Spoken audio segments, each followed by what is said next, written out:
Today I went to the Gallatin, Tennessee coin show and bought some foreign coins, and now we're going to look at it. I am a foreign coin collector that likes to pretty much make typesets of all countries, and there was one dealer that had lots of selling foreign coins by the pound. I picked up two of these bags. They were $10 each. I'm going to make separate videos for them since that would make this too long of a video, but I am going to show you the coins that I picked out of each one to make me want it. This one is a coin from New Caledonia, which is a French territory, which is an island near Australia. And in this other bag is a commemorative Brazilian coin from 1872 that I've never seen before.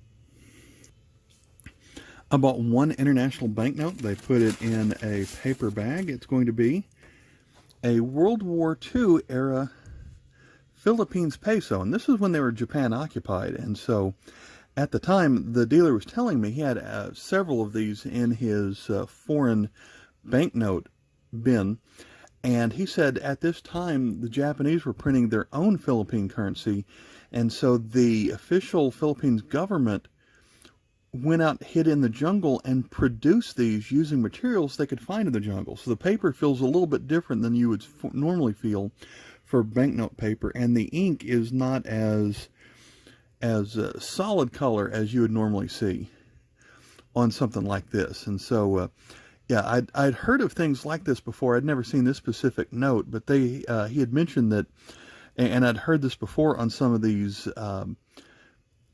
unauthorized by the actual Philippine government notes, that they said that if the Japanese government would find you having some of these, that they would kill you for it. So flip it over, and not as much on the back. 1 peso. Next we have a dealer with a 5 for $1 bin. This used to be my favorite dealer at the Nashville Flea Market, but I overheard him say today that he has retired from going to the Nashville Flea Market, and instead he's just going to coin shows from now on. Last time I saw him was at the Chattanooga State Show, and he had a lot of cleaned coins, and so I still picked up some clean coins. I made a video about that, and my personal thought is, if it's a coin that I otherwise can't find, but I find it in a cleaned condition, and it's only, you know, in a 5 for $1 bin, might as well pick it up. We're going to start with one that is obviously clean, and that it might be so clean that it kind of detracts from it, but we have a Napoleon III coin from 1856. And for all I know, I probably already had this one, but kind of makes an interesting piece. This side is so well worn you can't really see anything on it. Next up,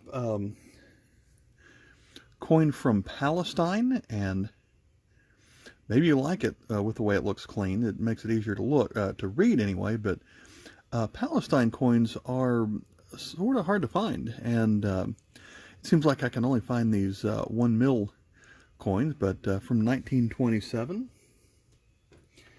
Getting through all of the cleaned ones. I believe this one is from Egypt, with the date of 1974, maybe. I'm not quite sure on that. Flip it over. I may have already had it, but for a quarter, it doesn't really bother me if whether or not I had that one. Here's the last cleaned coin that I picked up today. This one is from Bolivia. If I can get that one closer. And this one is just a 10 centavos. One token I'm going to show off. This side, it just says no cash value, but I thought it was interesting.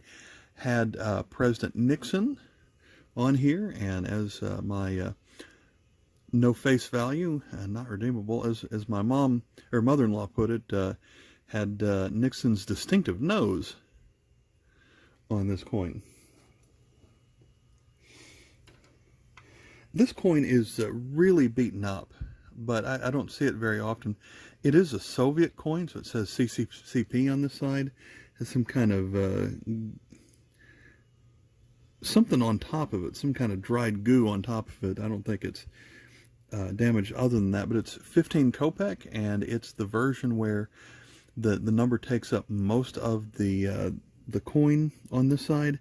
They had the version that replaced this. It showed the number 15 on a shield as if someone was hammering it onto the shield. This one has a date of 1936.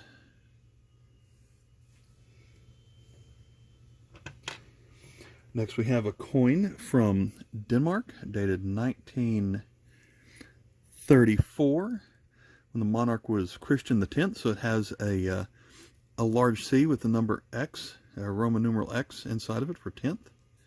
This is going to be a 25 ore coin, and I probably had this one, but if so, it's been a while since I've seen it. Interesting kind of swirls on either side of the hole in the middle on that one.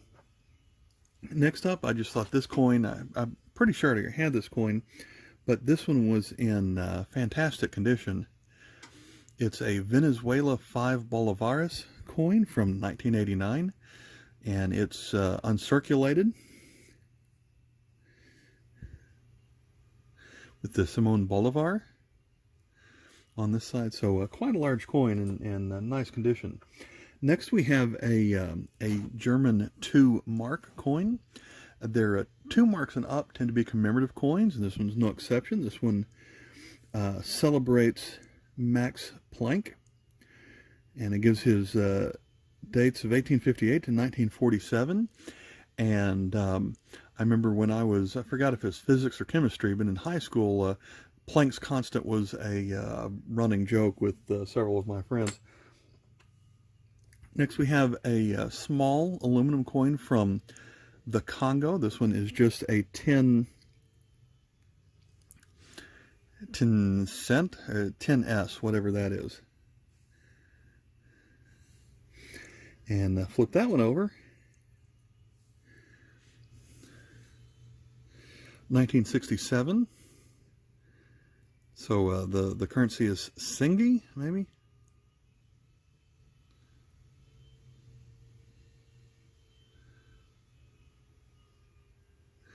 With, I guess, some kind of bobcat or something on that side. And then last of the coins out of this bag, we have a 10 paisa coin from India, dated 1990, again in uncirculated condition.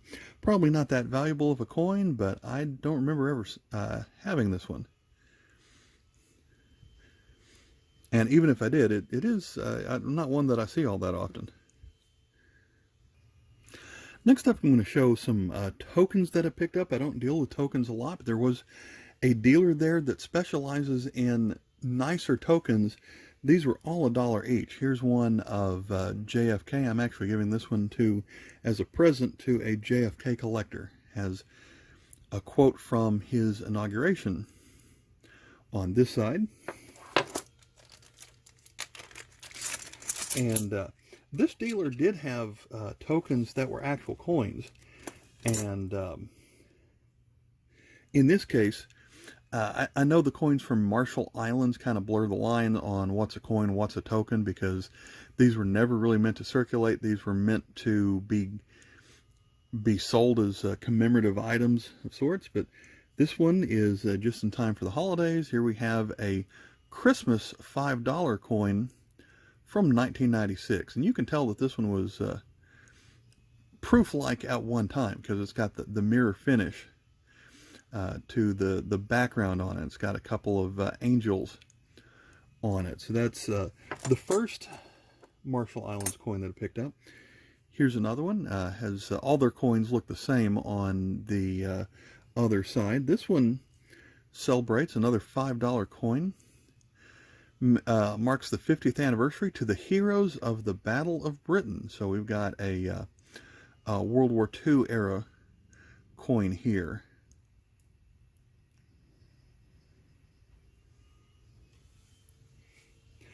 Next up, from Canada, back to last two really are tokens. This is going to be what you would call a Canadian trade dollar, where it's not made by the Canadian government, but they were meant to be given as souvenirs, and you could actually cash it in with certain dealers, and they would actually give you a dollar's value if you gave this in. But I think more people wanted them for the collectible value of it. So British Columbia, 1978, Sea Festival dollar, and at the very bottom it says, see if I can read what that one says on here. 1978 Vancouver, Captain Cook, apprenticed in Whitby, England. And at the bottom it has currency value $1, expires September 30, 1978. And then we flip it over. And that had some really tiny writing on it, so I apologize for having to pull that one off the camera, but I had to do that to actually read what it said. So that one still says currency value $1 at the very bottom. And so that we must have actual Captain Cook on this side. So dated 1778 with the description on that side. So the last token that I picked up here is, this side says United States of America, young astronauts. So space things are making a comeback. At least that's what my nephew, the school teacher, tells me. So here we have a space shuttle from 1988. There is a P mint mark. I guess that's a mint mark over by the wing on the left. And so did the Philadelphia Mint actually produce this? If you know, please let me know in the comments. So these are all the tokens. Going forward, everything else is going to be coins that were sold in individual flips. Well, this one's not in a flip, but I just don't recognize it. It is from France. It does have a hole in it, which might be why I found it for just a quarter. And it is a 25 centimes coin from well, the hole goes through the date there at the bottom, so I'm guessing that's 1904. But I just don't recognize this coin. So I was willing to pay a quarter for it, even though it had a hole in it. As it turns out, I did have it, but it was made in 1904 through 1905, so only had a run of 2 years. The rest of these coins have been organized cheapest to most expensive, and I have put them in the order of cheapest first. We're going to start with a coin that was only 20 cents, and it was only 20 cents because this side looks like it was run over by a car. And you can't really see it, but it is a 10 sen coin made of aluminum. And this one was made in 1945 to 46. But the other side does look pretty nice. And so since it was only made for 2 years, I haven't seen this one all that often. Next up is a coin that I may have already had this one, and it's one of the smallest coins you're ever going to see. It's from the India, I don't know if you'd call it a province or province or kingdom, but it looks like he wrote no cash on there. But what that really means is this coin has no date, and I guess if it's that small, there's not room to put a date on it. But it's from, I guess you would pronounce that Travancore, so it's one of the kingdoms that made up India. And I think this does have a date from about the decade of the 1900s. The Austria 20 groschen coin was only made in the early 1950s, I think 50 through 54. You don't see it that often.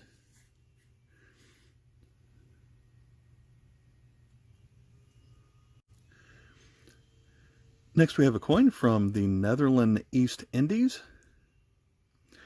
Today that's Indonesia, but this is back when they were controlled by the Netherlands, from 1945. This coin is, can't really tell which side is up on the other side because it is written in a couple of different languages here, and English is not one of them. But this is a 1/2 cent, which I believe it says that on this side at the bottom here. The 1/2 is right there.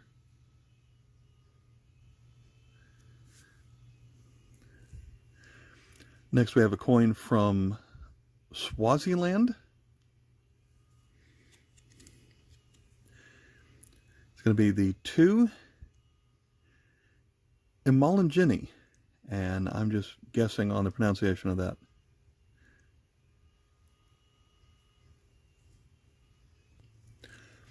From British-controlled Belize, we have a $1 coin.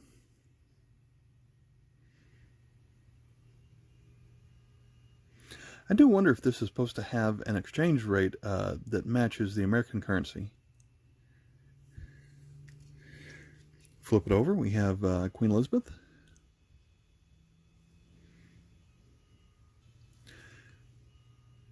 Here is a tin fils coin from Iraq. Has kind of the scalloped edge look to it. From 1959. It was only made like this for 1 year. And it was replaced with a better known version that had 3 palm trees on this side. So that's the more common version, but flip it over here. 1959. Might take me a while to hunt down this coin. I thought it was interesting for $1 how they originally thought it was straight settlement, which is now part of Malaysia, but they changed that to Mauritius. I haven't looked it up. I don't know, but we do have Queen Victoria on this side and a well-worn coin. And flip it over, and about the only thing I can make out on this side is the number 5, and that it's inside of a circle, but everything else on this side is very well worn. So from here on out, everything going forward is going to cost over $1. Although I did get some discounts. So here we have a Cuba 20 centavos coin, and they've been making a lot of their the circulating coins that the residents used had Roman numerals on it. So this is the first time that I've seen the XX for 20 on a Cuban coin. Flip it over, and this side has the design that we're used to from Cuban coins. Aviente Centavos. Another old coin. I also haven't researched this one yet to figure out what's going on. It says 1861 Austria 4 cruiser, has a mint mark of A, and then also says Germany at the bottom. I don't know why that. There's some confusion over that, but you can make out the 4 in the 1864 and the A below it, and how there are some leaves going around the outside. The other side is very well worn, but it does look like the two-headed eagle design that we're typical seeing from Austria. If we move into silver coins, I'm 90% sure that I already had this 100 yen coin from 1959, but it was below spot. So for this 60% silver coin, and about the size of a quarter.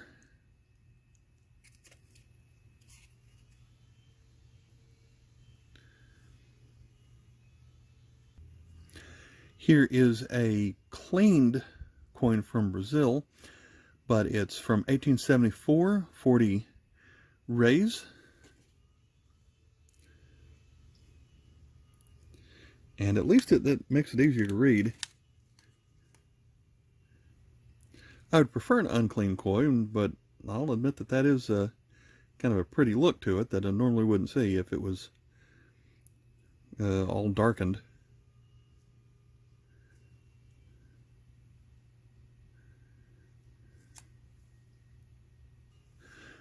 This 200 peso coin from 1985 celebrates the 175th anniversary of the independence of Mexico. And so we have 4 different faces, I believe, on the coin facing to the left and looking at a monument.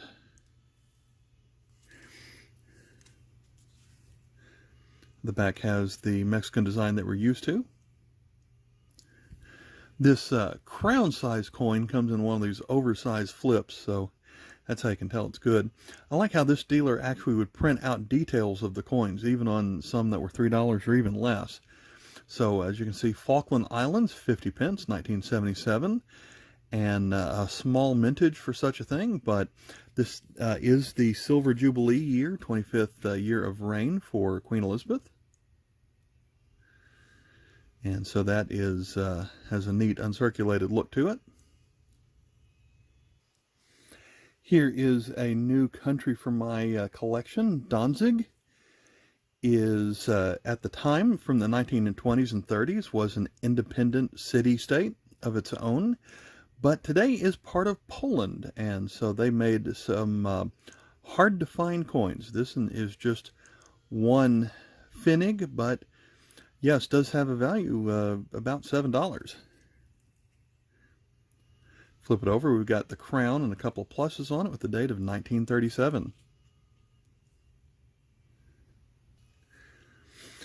For my next silver coin, this one I paid just a little bit over spot to get it. I got it for less than $8. And it is from Slovakia. It might be my first coin from Slovakia before they were part of Czechoslovakia. And 20 Korun, 1941, extra fine. Has about 1/4 of an ounce of silver in this coin.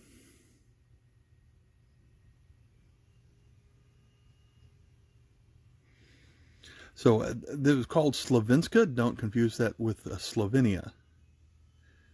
This was Slovakia. Next I have actually picked up a USA coin just because I didn't have it. I saw it at a decent price, which was pretty much right at spot price. This is the George Washington commemorative $50 made in 1982. This price is actually less than what it would have cost to buy it when it was first made. It is 90% silver and the same weight as the 64 Kennedy half, which means as of today, the spot price of this would be right at $8. And so it is the 250th anniversary of birth date. He shares a birth date with my son, February 22nd. And flip it over, and I guess that's his home, Mount Vernon. So I don't really focus on U.S. coins, but I've been eyeing that one actually for a while, just because for a commemorative, it's one that's really easy to pick up at spot price because it's modern and one of the more produced ones that they've made. We have one more coin that is a country that is new to my collection. This one's going to be the Papal States. This coin is a 20-gram copper coin. It is I guess that's Baiocchi, but it looks like the plural of Baiocco. 1849, mint mark of R, and if this, the book value of this coin in fine condition is $20.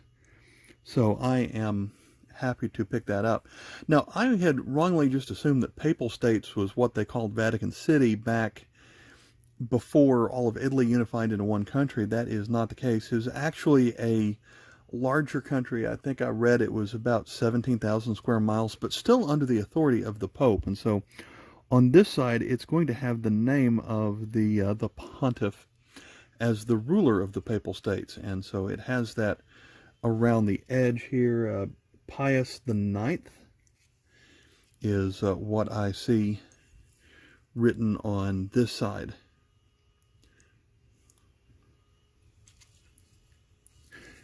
So that is the last coin that I picked up today, and all in all, everything that you saw here, not including the 1 pound bags, I paid about $40 for everything that we looked at today. And so I did a little bit of research on this bronze token that we saw earlier with the P mint mark on it. They actually called that the Young Astronaut Medal, so I couldn't tell you the difference between a medal and a medallion and a token, but that one counts as a medal. And the P mint mark, it was produced by the Philadelphia Mint, so that makes it a little bit more special for me, I guess, as opposed to just someone like the Franklin Mint making something like that. And just checking the sold listings on eBay, in the last month it's gone anywhere between $8 and $20. So I thought that was kind of an interesting find to just pay $1 for it. And like I said, that was a dealer that specialized in larger tokens. All right, so eventually I'm going to make videos of me opening these these grab bags of 1 pound's worth of coins. If you like what you saw here, I do make other videos highlighting a lot of my foreign coin pickups. I've been very busy lately, and I just wanted to film this one since I went to this show today. I guess I'm uploading it on Saturday in case you catch this in the morning and you can make it out to Gallatin, Tennessee. But if you look at the playlist I have here at the end of the video, it's called the CMID10 Presents Foreign Coin Showcase. And you can see all the other foreign coin videos that I've picked up. Most of the videos are just going through what I've picked up at a specific time, but I also sometimes make themes about specific types of coins or countries. All right, thanks for watching. Bye.